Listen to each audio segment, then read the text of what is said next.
Darius Champion is a family member. He last contacted his family on February 28th, 2025, and was last known to reside in Los Angeles. His family has been unable to locate him and is deeply concerned for his well-being. Darius is 29 years old, a black male with black hair and brown eyes. He is 6 feet 6 inches tall with a medium build. He has multiple tattoos, including a surgical scar on his bicep, as well as tattoos of Zeus and lightning bolts on his left leg. If you have any information regarding the whereabouts of Darius Champion, please contact the Los Angeles Police Department at 1-877-LAPD-247.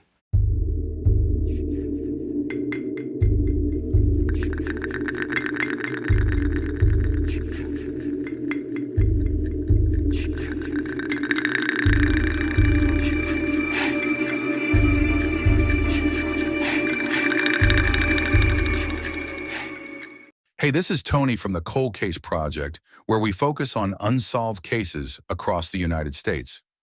Our mission is to bring attention to these unresolved mysteries that need your help.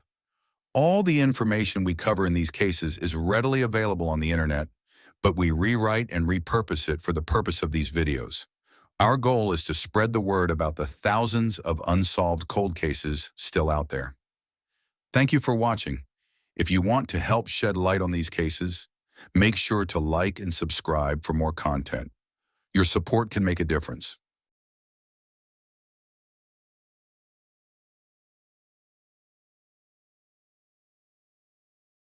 The disappearance of Chance Englebert is a deeply perplexing and tragic case that has left his family, friends, and the community searching for answers.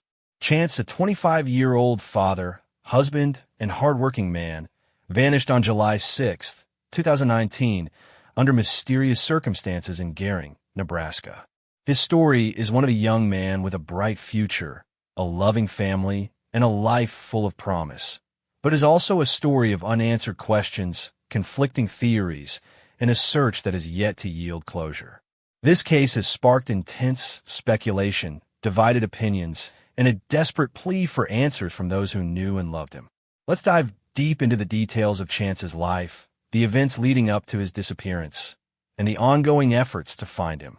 Chance Englebert was born and raised in Edgemont, South Dakota, where he grew up in a close-knit family. He was the middle child, with 2 brothers, and was described as a hardworking, fearless, and determined individual. From a young age, Chance was drawn to the rodeo, a passion that would shape much of his life. By the time he was in 5th or 6th grade, he was already riding bulls, and he eventually became a skilled bareback rider. His talent earned him a full-ride scholarship to college in Cheyenne, Wyoming, where he studied diesel mechanics and welding. Chance was a natural athlete, playing football throughout his school years, and he carried that same drive and determination into his adult life. He was known for his work ethic, often working from sunup to sundown, and was the kind of person who would drop everything to help a friend in need. His brother described him as someone who could outwork you all day long and drink you under the table at night, but still be the first one up in the morning. In October 2017, Chance met Bailey Boswell, and the two quickly hit it off. They married a year later, in October 2018, and welcomed their son, Banks, in May 2019. Chance was overjoyed to be a father and was deeply committed to providing for his young family. He worked as a welder for Black Jewel LLC, a coal mining company, and had recently purchased a home in Moorcroft, Wyoming. Despite the challenges of balancing work, family, and his rodeo aspirations, Chance was determined to build a stable and happy life for his wife and son. In the weeks leading up to his disappearance, Chance faced some significant challenges. On June 28, 2019, Black Jewel LLC filed for bankruptcy, and Chance, along with 600 other employees, was laid off. However, true to his resilient nature, Chance and his best friend, Matt, quickly found new jobs at a local propane company. They were set to start their new positions on Monday, July 8th, just 2 days after Chance vanished. The week of July 4th, 2019, was a mix of celebration and tension for Chance and his family. Originally, Chance and Bailey had planned to spend the holiday weekend at his parents' ranch in South Dakota, where they would go fishing and enjoy time with family and friends. However, less than 24 hours before they were supposed to leave, Chance informed his best friend, Matt, that their plans had changed. Instead, they would be spending the weekend with Bailey's family in Gering, Nebraska. This sudden change of plans didn't raise any immediate concerns, as it seemed like a normal adjustment. On Saturday, July 6th, Chance, Bailey, and their infant son, Banks, arrived in Gering and stayed with Bailey's grandparents. That afternoon, Chance went golfing with Bailey's father and brother-in-law at the Riverview Golf Course, about 25 miles away from Gering. According to Bailey, Chance was in a great mood during the day, and she even decided to drive down to the golf course with Banks to join him. However, when she arrived, Chance's demeanor had changed dramatically. He told her to get the F back in the car and insisted they leave immediately. Bailey later explained that Chance had become upset after an argument with her family members, who had made comments about his recent job loss and financial situation. These remarks, whether intended as jokes or not, deeply hurt Chance, who was already feeling the pressure of providing for his family. After leaving the golf course, Bailey drove Chance back to her grandparents' house in Gering. When they arrived, Chance expressed frustration, saying, "This isn't where I said I wanted to go. I said I wanted to go home." Bailey went inside to pack their belongings, but when she returned, Chance was gone. He had walked away from the house, leaving behind his car, phone, and wallet. At around 7:30 p.m., Chance called his best friend, Matt, who was back in Wyoming. Chance sounded angry and frustrated, but not overly distressed. He told Matt about the argument with Bailey's family and asked if someone could come pick him up. Matt, who had been drinking that day, explained that he wasn't in a condition to drive, but promised to figure something out. Chance's family was immediately alerted, and a flurry of phone calls ensued as they tried to reach him. However, Chance did not answer any of their calls or messages. The last confirmed sighting of Chance was at 7:41 p.m., when he was captured on surveillance video at the intersection of 10th Street and Martha Street in Gering. He was seen wearing a button-up shirt, jeans, roper boots, and a trucker hat. In the footage, Chance appears to hesitate for a moment, pulls out his phone, and then continues walking. This sighting aligns with what he told Matt, that he planned to walk to Torrington, Wyoming, a journey that would take approximately 12 hours on foot. At 9:08 p.m., Chance's phone sent a cryptic text message to his aunt, Katie. The message consisted of a series of numbers and a frowny face emoji, which was unusual for Chance, as he rarely used emojis. His family believes this message may not have been sent by him, raising questions about what happened to him after 7:41 p.m. When Chance failed to return by the next morning, Bailey reported him missing to the Gering Police Department. An extensive search was launched involving local authorities, volunteers, and even cadaver dogs. The search focused on the area between Gering and Torrington, including the North Platte River and nearby canals, as authorities initially believed Chance may have fallen into the water during a severe thunderstorm that swept through the area around 9 p.m. On July 6th, despite draining the canals and conducting thorough searches of the riverbanks, no trace of Chance was found. Cadaver dogs and scent dogs were brought in, but they failed to pick up any leads. Authorities also reviewed surveillance footage from local businesses and homes, but no additional sightings of Chance were reported. The lack of evidence has led to widespread speculation about what happened to Chance. Some believe he may have been the victim of an accident, while others suspect foul play. The fact that his phone last pinged near the Riverview Golf Course, just west of Scottsbluff, Nebraska, has added to the mystery.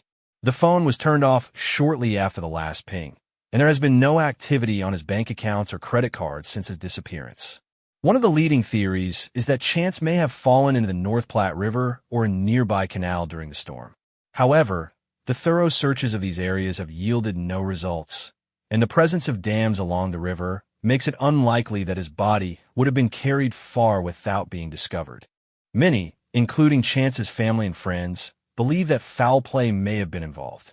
They point to the argument with Bailey's family and the fact that Chance was last seen walking alone in an unfamiliar area. Some speculate that someone he knew may have picked him up, and that person may hold the key to his disappearance. While unlikely, given Chance's commitment to his family and his excitement about his new job, some have suggested that he may have chosen to disappear. However, this theory is widely dismissed by those who knew him, as it would be completely out of character for Chance to abandon his wife and infant son. A less common theory is that Chance may have attempted to hop on a train to get to Torrington. However, this is considered unlikely, as there are no train stations in the immediate area and trains in that region travel at high speeds. Bailey Boswell, Chance's wife, has been a central figure in the investigation. Her actions in the hours and days following Chance's disappearance have raised questions and fueled speculation. For example, Bailey waited several hours before notifying Chance's family that he was missing, and she initially discouraged them from coming to Garin to search for him. Additionally, within 2 weeks of Chance's disappearance, Bailey and her family hired a lawyer, which some have interpreted as an attempt to protect themselves from scrutiny. Bailey has maintained that she had nothing to do with Chance's disappearance and has cooperated with authorities to the best of her ability. She has stated that she believes Chance may have been the victim of an accident or foul play, but has not provided any concrete leads. Chance's family and friends have refused to give up hope. His best friend, Matt, has taken a leading role in organizing searches and raising awareness about the case. A Facebook page titled, "Let's Start with Chance" has been created to share updates, coordinate search efforts, and collect donations for a reward fund.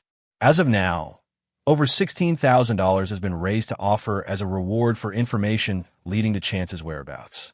Despite the efforts of his loved ones, the case has grown cold. The Garin Police Department has classified Chance's disappearance as a missing persons case, but they have not ruled out the possibility of foul play. The lack of communication from authorities has frustrated Chance's family, who feel that more could be done to solve the case. Whether Chance fell victim to an accident, foul play, or some other fate, one thing is clear: his story is far from over. If you have any information about Chance Englebert's disappearance, please contact the Garin Police Department at 436-5089 or the Nebraska Missing Persons Clearinghouse at 1-877-441-LOST. Every piece of information, no matter how small, could be the key to bringing Chance home.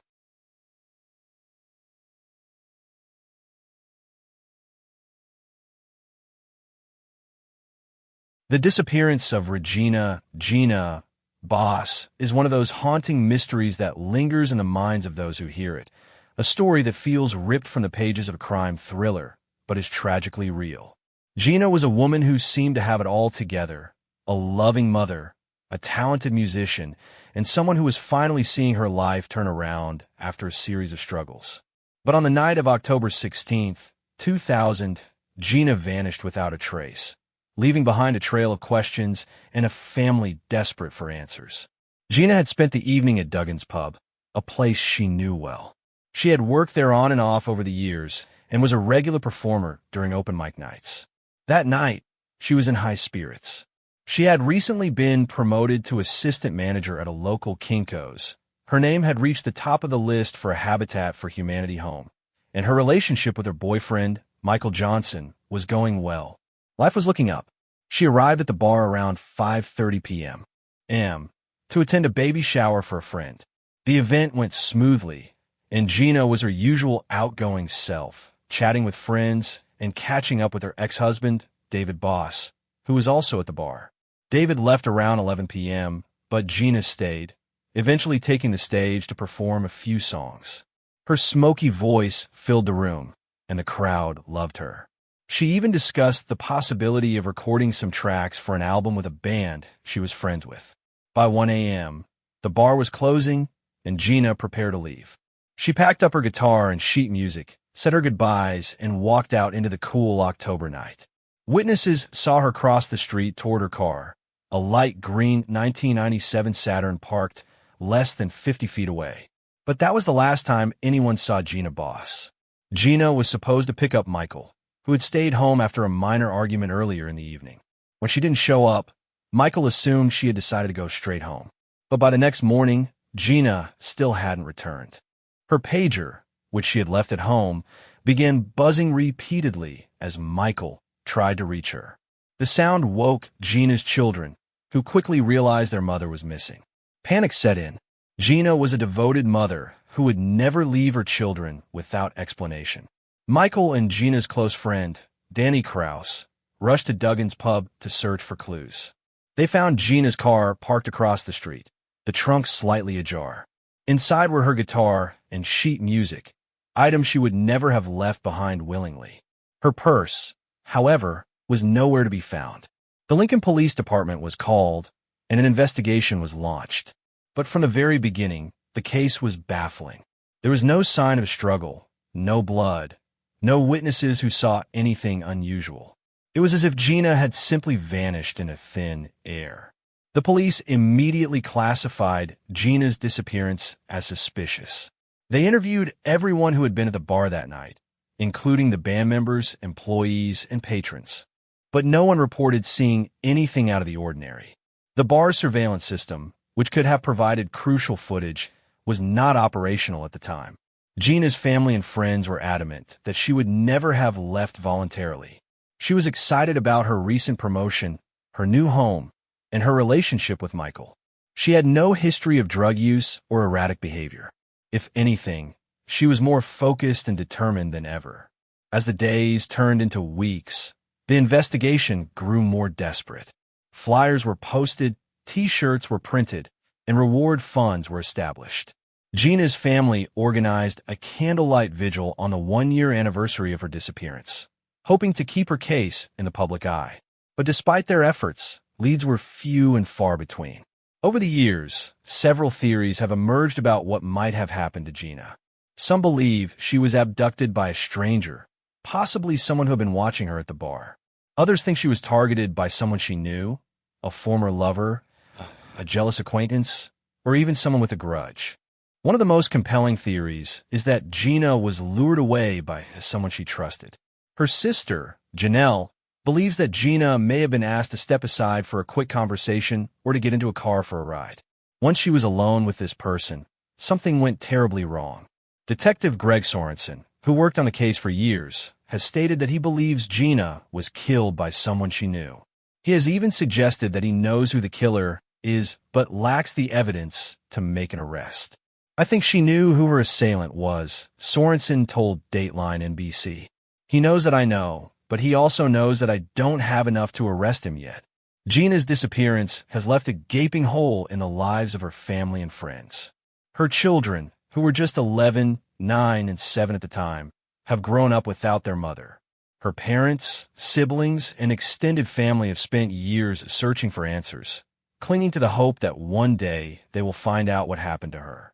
Janelle, Gina's sister, has become an advocate for missing persons, founding the organization 411 Gina to raise awareness about other cases.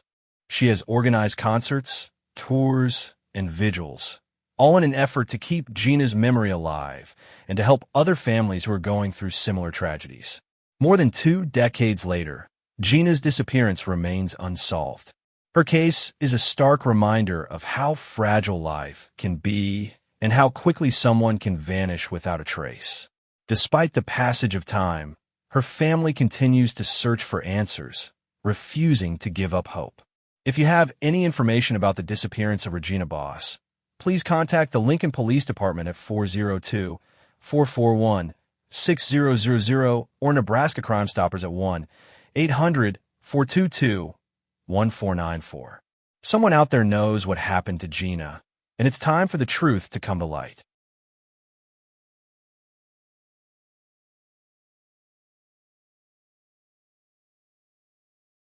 Kamisha Hollis's 3 daughters stated that the last time they saw their mother was on the night of April 1st into the early hours of April 2nd, 2018. They lived together in a home in the vicinity of the 5600 block of North 57th Avenue in Omaha, Nebraska. The young girls recalled that their mother had been fighting with their father, Marvin L. Young III, who was her longtime live-in boyfriend. This argument would mark the last known time anyone saw Kamisha Hollis alive.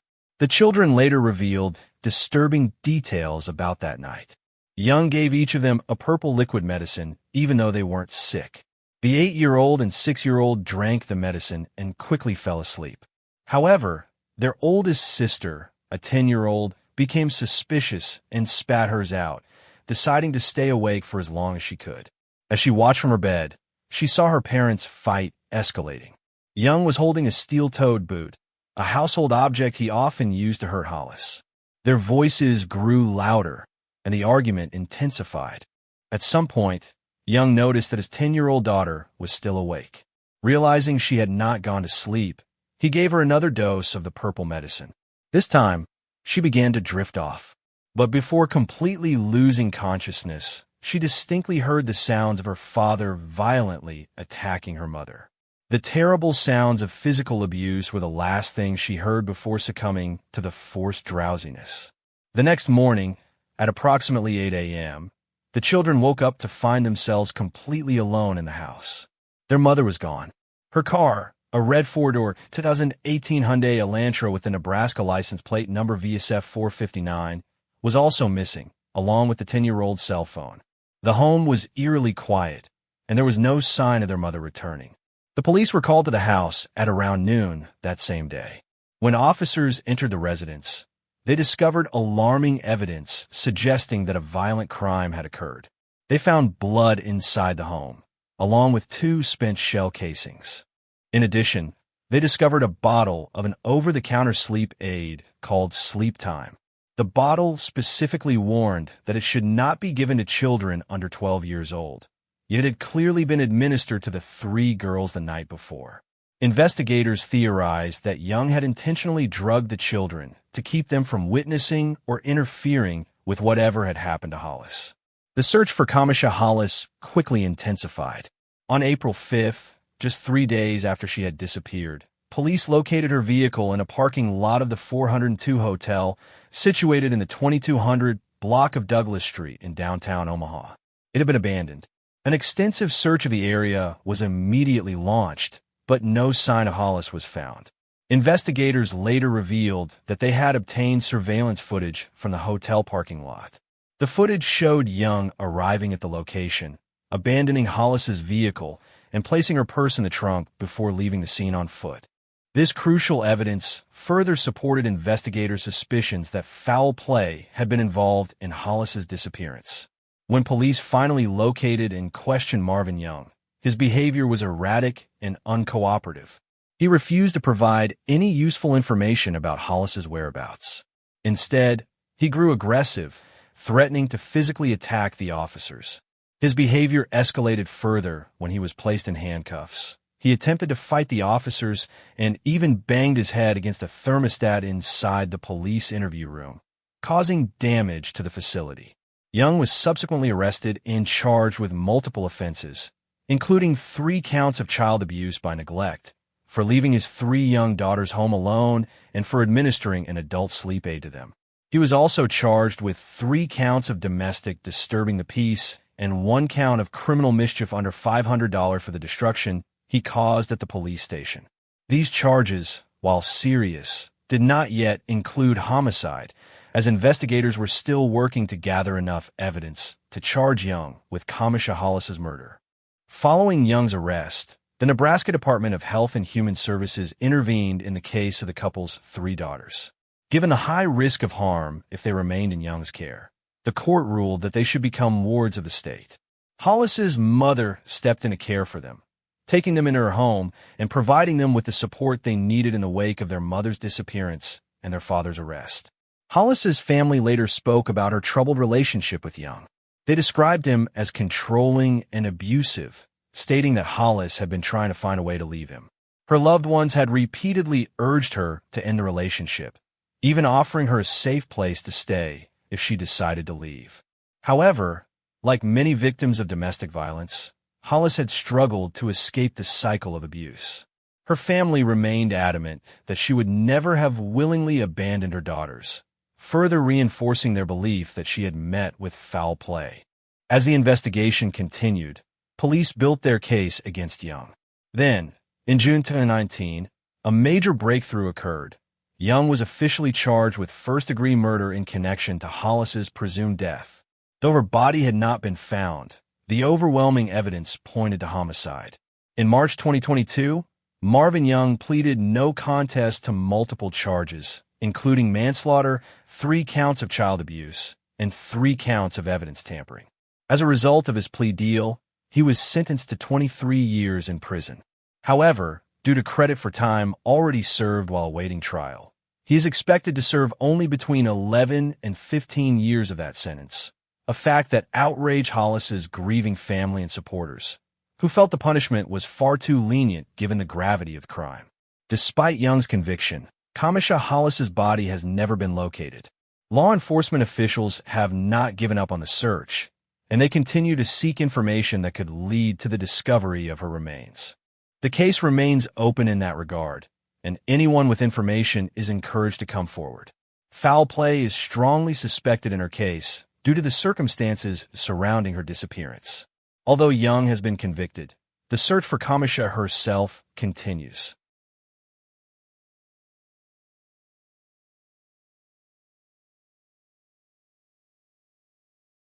On March 9, 2010, Jennifer Anderson vanished into the cold Omaha night, leaving behind only a cryptic note and a trail of unanswered questions. To this day, the 33-year-old nurse's disappearance remains one of Nebraska's most perplexing missing persons cases. Jennifer Anderson was not just another name in the city's registry.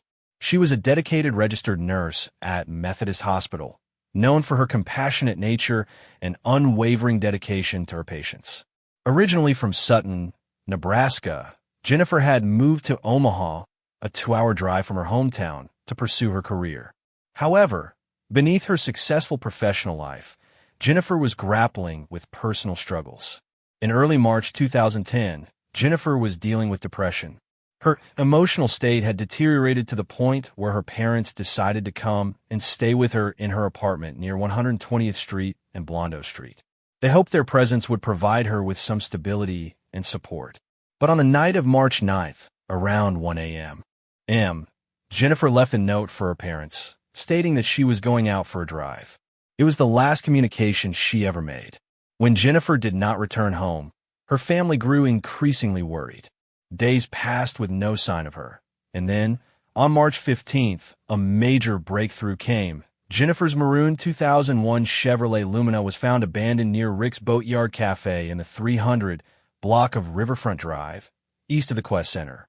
The vehicle was locked, and inside were her purse and wallet, but the keys were missing.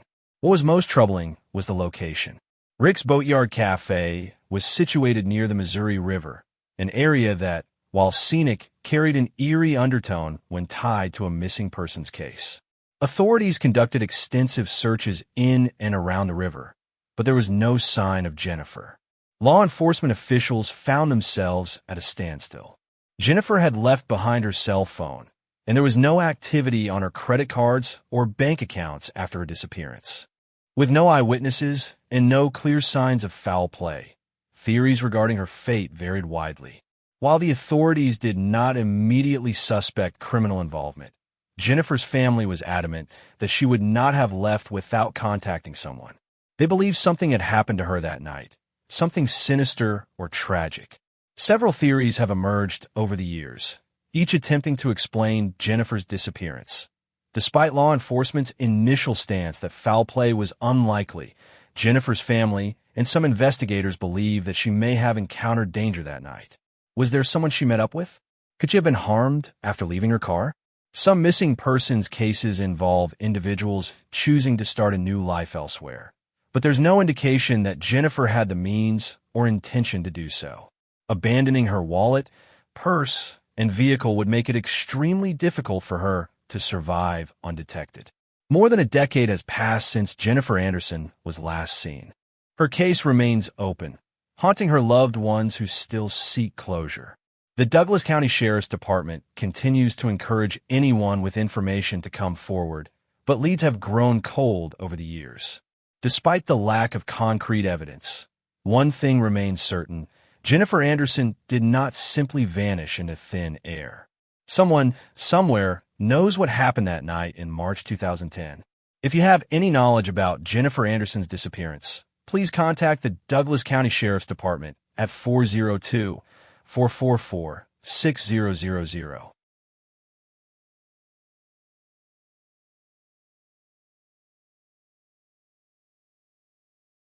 The disappearance of Jason Jalkowski is one of the most baffling and heartbreaking missing persons cases in recent memory.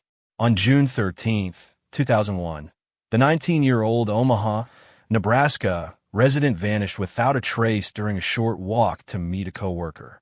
Despite extensive searches, investigations, and media coverage, Jason's disappearance remains unsolved, leaving his family, friends, and the community searching for answers. This case is often cited as one of the most mysterious disappearances due to the lack of evidence, the seemingly safe environment in which it occurred, and Jason's personality and circumstances, which make the idea of him voluntarily disappearing or meeting foul play difficult to reconcile. Let's delve into the details of Jason's life, the day he vanished, and the ongoing efforts to find him. Jason Jalkowski was a 19-year-old young man living in Omaha, Nebraska, with his parents and younger brother. Described as a kind, responsible, and family-oriented individual, Jason was well-liked by those who knew him. He had a learning disability that affected his ability to process language, but he didn't let that hold him back. Jason was a graduate of Benson High School and was attending Metropolitan Community College part-time, where he was studying radio broadcasting. He had a passion for sports, particularly baseball, and was known for his encyclopedic knowledge of sports trivia. Jason was also a DJ at his college's radio station, where he had developed a following and showed a natural talent for broadcasting. Jason worked at a Fazoli's restaurant on 80th and Cass Streets in Omaha. He was a reliable employee and had recently been called into work on his day off, which was not unusual for him. At the time of his disappearance, Jason was excited about starting a new job the following week and had no known personal or financial problems. He was close to his family, had no history of drug or alcohol use, and was not involved in any risky behavior. In short, Jason was a young man with a bright future and no apparent reason to disappear voluntarily. On the morning of June 13, 2001, Jason was at home with his younger brother when he received a call from his workplace, Fazoli's. He was asked to come in early to cover a shift. Jason's car was in the shop for repairs due to hail damage, so he arranged for a coworker to pick him up at Benson High School, his alma mater, which was just 8 blocks from his home. This was a familiar route for Jason, as he had walked to and from the school many times during his high school years. At approximately 10:45 a.m., Jason helped his younger brother take the trash cans to the garage before leaving the house. A neighbor reported seeing him carrying the trash cans, which would be the last confirmed sighting of Jason. He left his house, carrying his red Fazoli's work shirt, and began the short walk to Benson High School. Jason's coworker arrived at the school around 11 a.m. to pick him up, but he never showed up. She waited for about 15 minutes before calling Jason's house to ask if he had left. Jason's younger brother answered the phone and confirmed that Jason had left the house to meet her. When Jason still didn't arrive, the coworker called the restaurant to report that he hadn't shown up. By this time, concern was growing, and Jason's family was notified. When Jason failed to return home or show up at work, his family immediately knew something was wrong. They contacted the Omaha Police Department, and a search was launched. Investigators reviewed security footage from Benson High School and the surrounding area, but there was no sign of Jason. The footage confirmed that he never arrived at the school, suggesting that something happened to him during the short walk from his house. The neighborhood where Jason disappeared was described as safe and residential, with no known dangers or high crime rates. The route he took to Benson High School was straightforward and familiar to him, making it even more puzzling that he vanished without a trace. Despite extensive searches of the area, including nearby parks, alleys, and buildings, no evidence of Jason's whereabouts was found. Authorities also investigated the possibility that Jason may have been the victim of foul play. They looked into known sex offenders in the area, interviewed co-workers and acquaintances, and even explored the possibility that Jason had been abducted. However, no suspects or persons of interest were ever identified. Jason's bank account, which contained $650 at the time of his disappearance, remained untouched, and he never cashed his paychecks or used his cell phone again. Many believe that Jason may have been abducted or met with foul play during his walk to Benson High School. Given his trusting nature and learning disability, it's possible that someone lured him into a vehicle under false pretenses. However, there is no evidence to support this theory, and no witnesses reported seeing anything suspicious that morning. Some have speculated that Jason may have been the victim of an accident, such as falling into a construction site or being hit by a vehicle. However, no evidence of such an incident was found during the searches of the area. While unlikely, given Jason's personality and circumstances, some have suggested that he may have chosen to disappear. However, this theory is widely dismissed by those who knew him, as Jason had no reason to leave his family, job, or life behind. Another possibility is that Jason was in the wrong place at the wrong time and encountered someone with malicious intent. This theory is difficult to prove, as there is no evidence or witnesses to support it. Jason's disappearance has had a profound impact on his family, particularly his mother, Kelly Jalkowski. In the aftermath of Jason's disappearance, Kelly founded Project Jason, a nonprofit organization dedicated to assisting families of missing persons and raising awareness about missing persons cases. Through Project Jason, Kelly has helped countless families navigate the difficult and often overwhelming process of searching for a missing loved one. Despite the passage of time, Jason's family has never given up hope of finding answers. They continue to keep his case in the public eye, sharing his story and advocating for missing persons and their families. Jason's disappearance remains an open case with the Omaha Police Department, and his family encourages anyone with information to come forward.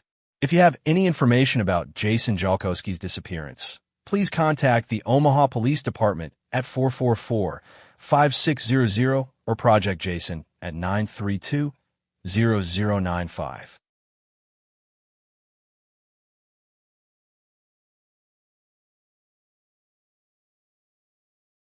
The disappearance and brutal murder of Jacqueline Scanic, her husband Vanderlei, and their 7-year-old son Christopher is a case that sent shockwaves through the Brazilian immigrant community in Omaha, Nebraska. What began as an unexplained vanishing act in December 2009 unraveled into a tale of betrayal, greed, and unspeakable violence. It would take nearly 2 years before authorities uncovered the horrifying truth, and justice would prove elusive for some of the perpetrators. Jacqueline, Vanderlei, and Christopher were last seen in mid-December 2009, though the exact date of their disappearance remains unclear. They live in the former Paul, the 6 high school near 16th and Center Streets, a building they were renovating into a missionary training center for the Assembly of God Bethlehem Ministry, a Florida-based church. The Scanics, originally from Brazil, had relocated to Nebraska from Florida in 2005 with hopes of fulfilling their religious mission. Initially, their absence did not raise alarms among their loved ones, who assumed the family had gone on a trip for the holidays. However, concern grew as weeks passed without any communication. A close friend who spoke to Jacqueline daily was the first to sound the alarm after days of silence. She reached out to Humberto Solano Costa, a pastor affiliated with the ministry, on January 6, 2010. He, in turn, flew to Omaha on January 8th and filed a missing persons report. When authorities searched the family's home, they found an eerie scene. All of their belongings, clothing, furniture, hunting guns, computers, and cell phone chargers remained untouched. There were no signs of forced entry or struggle. The setting suggested that the Scanics had expected to be gone for only a short time, but had never returned. Days after the report was filed, the family's gray Nissan pickup truck was discovered abandoned just a few blocks from their residence. The search intensified when, in February, Jacqueline's beige 1995 Dodge Caravan was also located. Yet, there were no clues as to what had happened to the family. In the months following the disappearance, a disturbing lead surfaced. Investigators uncovered suspicious activity on the Scanics' personal and business bank accounts. More than $4,000 have been withdrawn using their credit and debit cards, with the funds spent on food and clothing. Surveillance footage from ATMs led investigators to three men: Jose Carlos Oliveira Coutinho, Elias Lorenzo Batista, and Valder Goncalves Santos, who were later arrested in May 2010 on charges of unlawfully using financial transaction devices. All three men were illegal immigrants from Brazil who had worked for the Scanic family. It soon became apparent that there was more to their involvement than just theft. Investigators suspected the men had direct knowledge of, or had even been responsible for, the family's fate. Despite their suspicions, authorities lacked the evidence to charge the men with murder until a critical development in August 2011.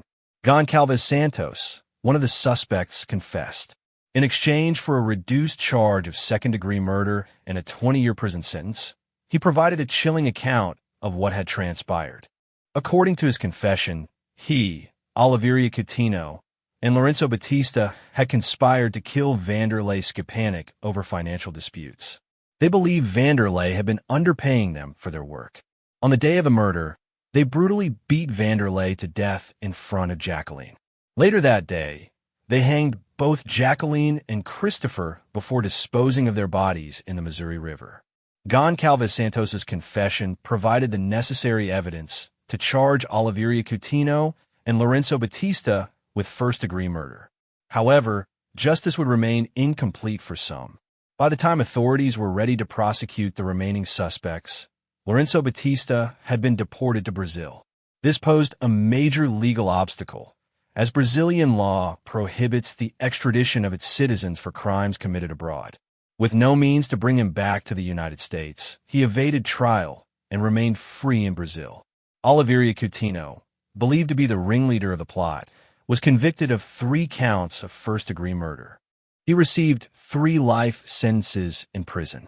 Prosecutors initially sought the death penalty, but his sentencing ultimately resulted in life without parole. Following Goncalves Santos's confession, authorities launched a renewed search for the Scanic's remains. In October 2011, Christopher's skeletal remains were recovered from the Missouri River, confirming the tragic fate of the 7-year-old boy. However, despite extensive efforts, the bodies of Jacqueline and Vanderlei have never been found. Jacqueline's adult daughter, who lived in Brazil, was devastated by the news. She had maintained close contact with her mother and could not believe her family had met such a gruesome fate. The Scanics were described as deeply religious individuals with strong community ties, making their murders all the more shocking.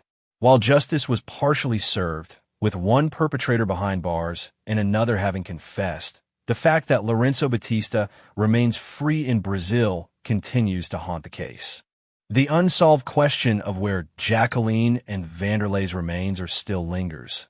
Authorities remain hopeful that one day, the rest of the family's remains will be found, bringing a final resolution to this heartbreaking case.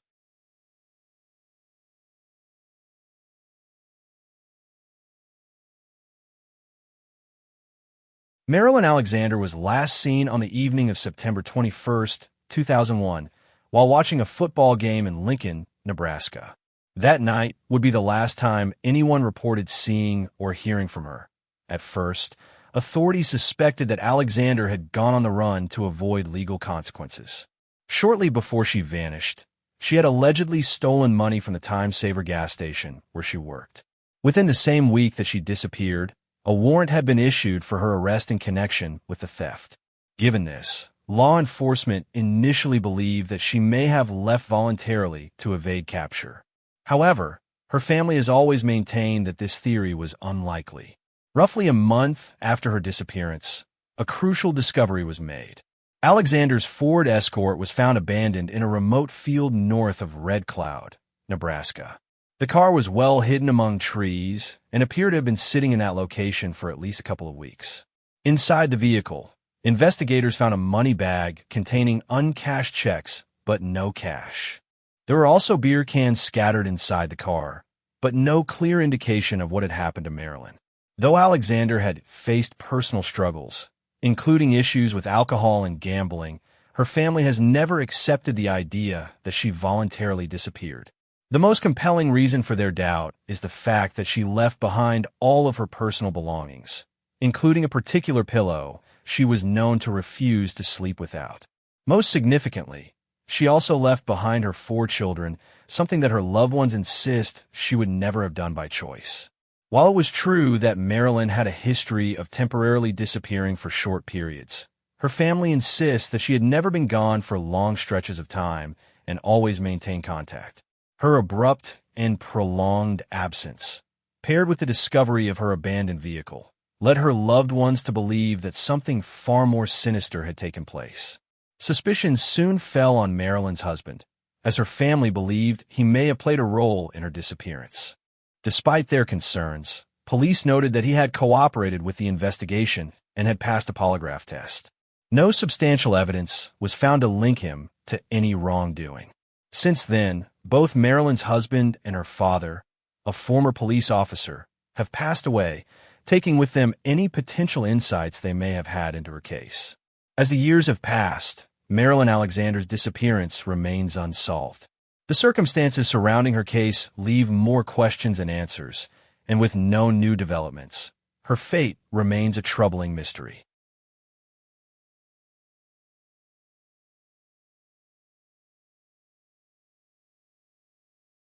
Maria Elize Clark was last seen near the Bali High Lounge in Omaha, Nebraska, on the evening of August 1, 1972.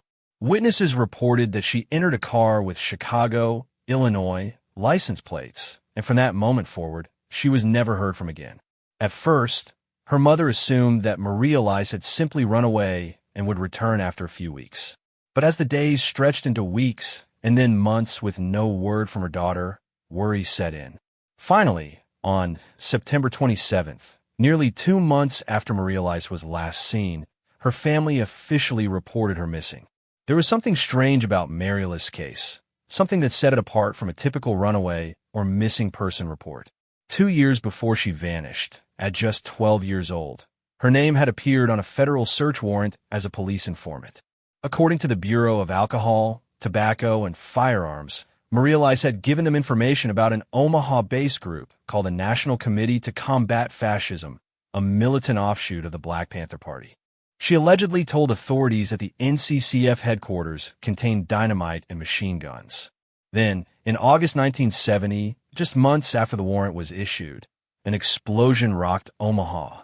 Police had been lured to an abandoned house by a phony 911 call, and when they arrived, a suitcase rigged with dynamite detonated. Officer Larry Menard was killed instantly, and his partner was severely wounded. In the aftermath, 2 men, David Rice and Ed Poindexter, both prominent NCCF leaders, were arrested and charged with murder. Rice and Poindexter were both given life in prison. Rice died behind bars in 2016. Poindexter remains incarcerated to this day.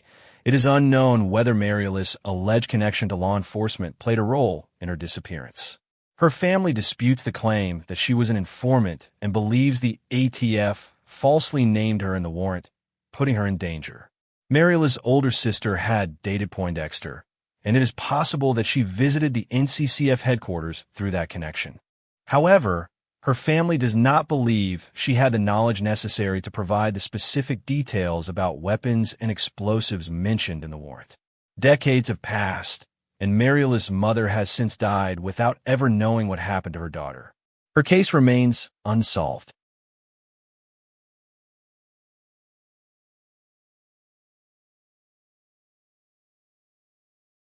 On April 20th, 2019, the small town of Trenton, Nebraska, was shaken by the sudden disappearance of 18-year-old Sonny Sramek. What began as a seemingly innocent day trip to Omaha, Nebraska, turned into a mystery that has haunted her family, law enforcement, and the community for years.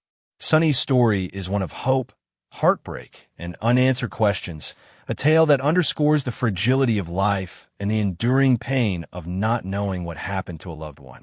Sonny Sramek was born on February 23, 2001, in McCook, Nebraska, to Paula Johnson and Joe Sramek. From a young age, Sonny was known for her intelligence, creativity, and kind-hearted nature. She was an artistic girl who loved to draw and dance, talents that were nurtured by her family. Her grandmother was an art teacher, and her grandfather was a science teacher, so education and creativity were highly valued in her household. Sunny's family described her as a social and outgoing person who enjoyed spending time with friends and participating in extracurricular activities. Sunny attended high school in Trenton, Nebraska, but due to bullying, she transferred to McCook High School.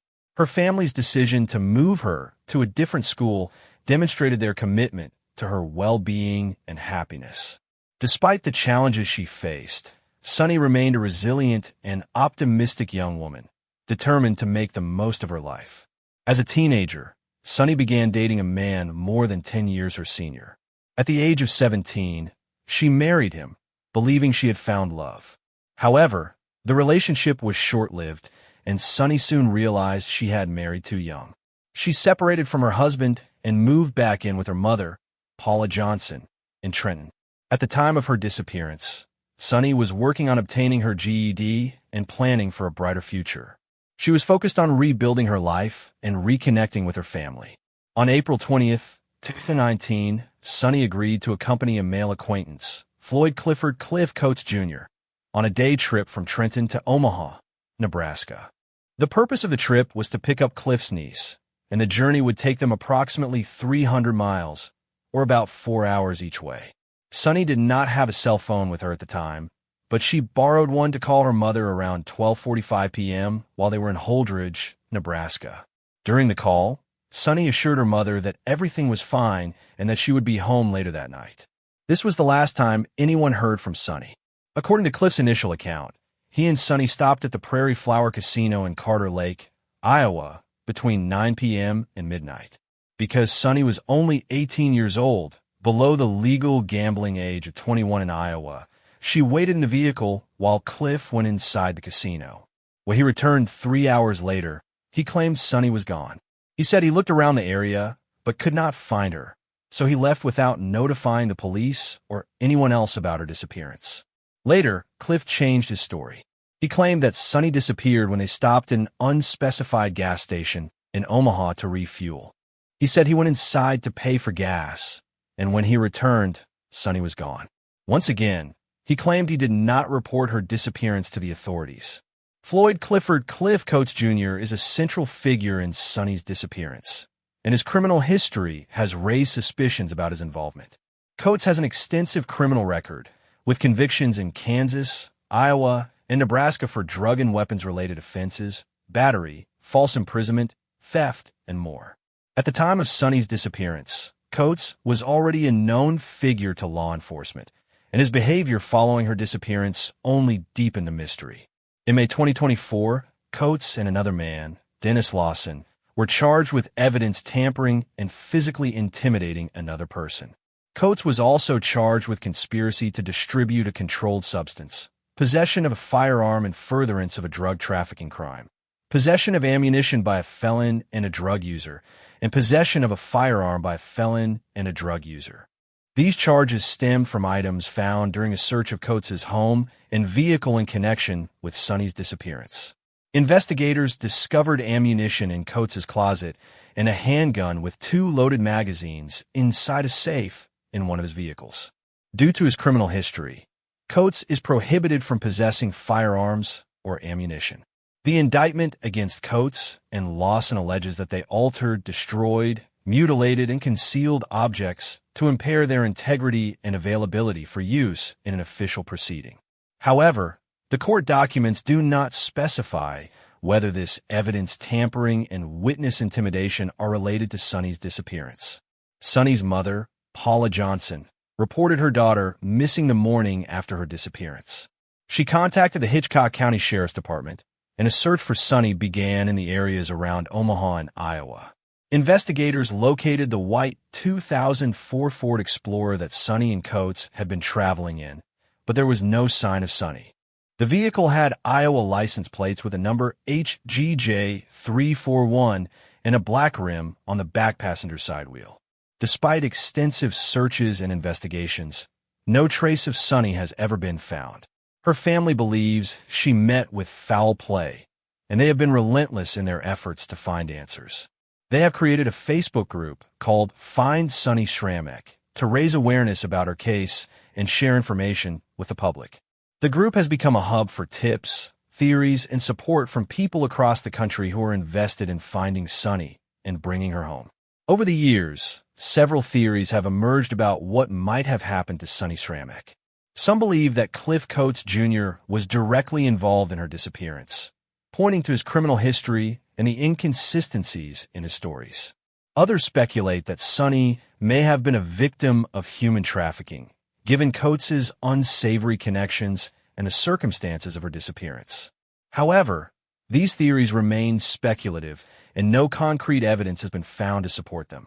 Another possibility is that Sunny's disappearance is connected to Coates' criminal activities. His involvement in drug trafficking and weapons offenses raises questions about whether Sunny may have been caught in the crossfire of a dangerous situation. The fact that Coates was charged with evidence tampering and witness intimidation in 2024 suggests that he may have been trying to cover up his involvement in Sunny's disappearance or other crimes. Sunny's family has never given up hope of finding her. They continue to share her story, distribute flyers, and work with law enforcement to keep her case in the public eye. Sunny's mother, Paula Johnson, has been a vocal advocate for her daughter, urging anyone with information to come forward. The FBI has offered a reward of up to $110,000 for information leading to Sunny's whereabouts or the resolution of her case. Sunny's family describes her as a kind, loving, and resilient young woman who would never willingly disappear. They believe that someone out there knows what happened to her and are pleading for that person to come forward. What happened to Sunny on April 20th, 2019? Who was responsible for her disappearance? And will she ever be found? If you have any information about Sunny Sramek's disappearance, please contact the FBI's Omaha Division at 493-8688. You can also reach out to the Hitchcock County Sheriff's Department or join the Find Sunny Sramek Facebook group to share tips and support her family.